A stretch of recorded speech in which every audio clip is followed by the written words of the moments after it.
Hi there, welcome to my tutorial on congruence and proving congruence. What is congruence then?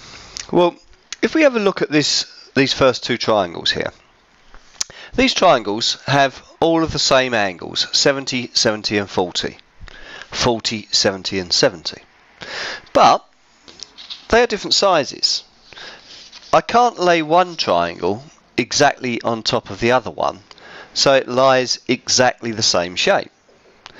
These triangles are similar triangles, but they are not congruent. However, if we have a look at the green and the yellow triangle here, what we can see is that the lengths of both these triangles are the same. Now, if we take the green triangle and then try and lay it on top of the yellow triangle, so it lays exactly over it, we can't actually do it unless we flip the triangle. But if we flip the triangle over, then the green triangle will lie exactly on top of the yellow triangle. So what we can say is these two triangles are exactly the same shape. They are congruent. We're allowed to flip them, rotate them, as long as one falls exactly on top of the other one. They are congruent triangles. Now, what we can say for this is that because the sides are all the same length, we have proved that they are congruent. So we would say these triangles are congruent to each other because of S, S, S. That's the terminology we'd use to prove that they were congruent. Let's have a look at these two triangles here. We have one triangle, the blue one, with a length of 24, and the angles either side of the length are 50 degrees and 60 degrees. I haven't labelled this angle here, or this length here. If I then drew another triangle, the red one here, and I had the same length at the bottom, but I drew this angle as 60, and the right bottom angle as 50, the opposite to what I'd done on the blue triangle, then could we say that these triangles were congruent? I've drawn the two triangles, so let's see if I can lie one on top of the other. If I take the red triangle off, move it around a little bit, well, I can't do it that way, but remember, I'm allowed to flip the triangle. If I then flip the triangle the other way, spin it round, I will eventually find that I can lie the red triangle exactly on top of the blue triangle. So these two triangles are congruent. Now remember, what I said here was that I have got one side and the angles either side of this side I know. These are the same. So what we would say is these two triangles are congruent because of A, S, A. The side is included between the two angles. A, S, A. Angle, side, angle. The last one here. I've got blue triangle, red triangle again, and this time I've got two sides. This side is 21. I then have the angle, the included angle, because it's between the two sides, which is 50, and the other side here is 25. Now I've got, again on my blue triangle, I've got the side 25, I've got the angle as well, which is the same, is 50, and I've got the other side of 21.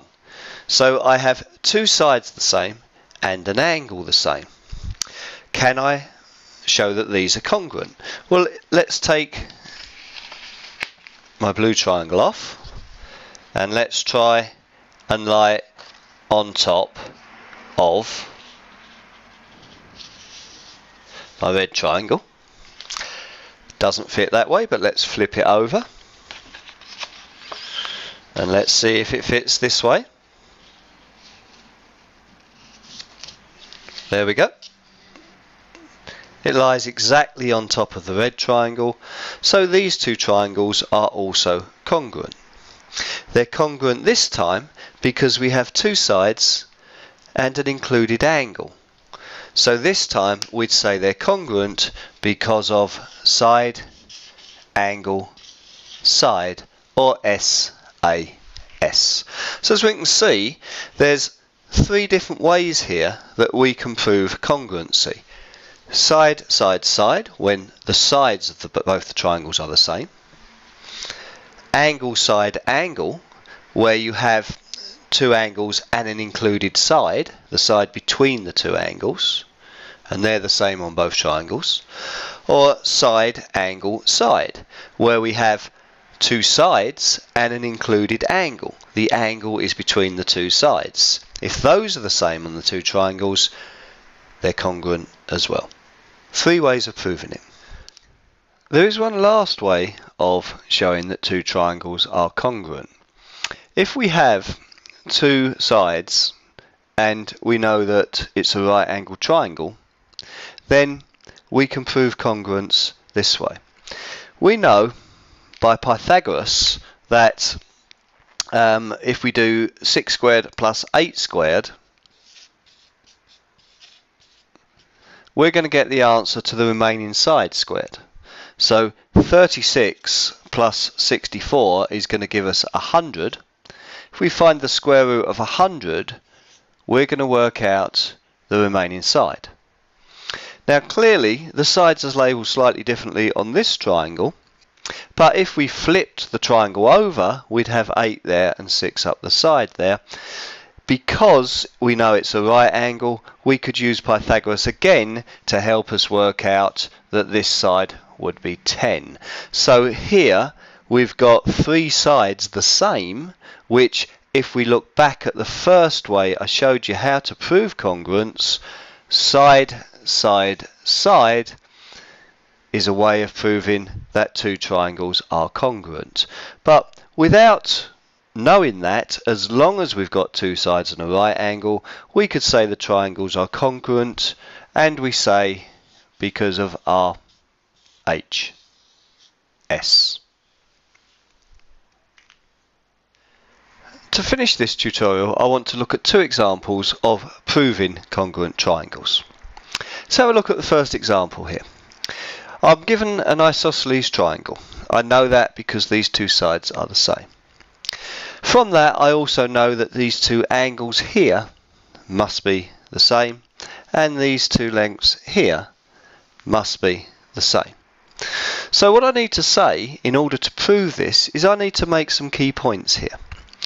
I need to first of all state that length AD is equal to length AB, and I can write here that that is given to me. AD equals AB, and that's given. I then can write down that DC is equal to CB. I know that because that is given. What I don't know though is I'm not given this length here. But all I do know is that AC, the height of this triangle, is actually common to both triangles. So I write down AC is common. What I now know is that I know this side here, AD, is equal to AB, so these two sides are the same. I also know that DC, this side here, is equal to CB in the other triangle. Those two sides are the same. And I also know that AC on both triangles is the same. So I can say that triangle ABC is congruent to triangle ADC. I say congruent because the sides are the same, so I would say SSS for side, side, side. Second one then, example 2. I've got these two triangles and I'm told that these two lines here are parallel, shown by the arrows here. What I can also see is that the two sides are the same. DE and AB are the same length it's given to me. So I'm going to start off and I'm going to write down that AB is equal to DE. That's given. So I write down that that is given to me. What I could now say is that this angle here, ABC, so I'd write angle ABC, is equal to this angle here, is equal to the angle CDE. CDE. Now I know that because I know that alternate angles are the same. So I'd write here because of alternate angles. Now from that I could also say that this angle here and this angle here must be equal for the same reason. So I'd write angle BAC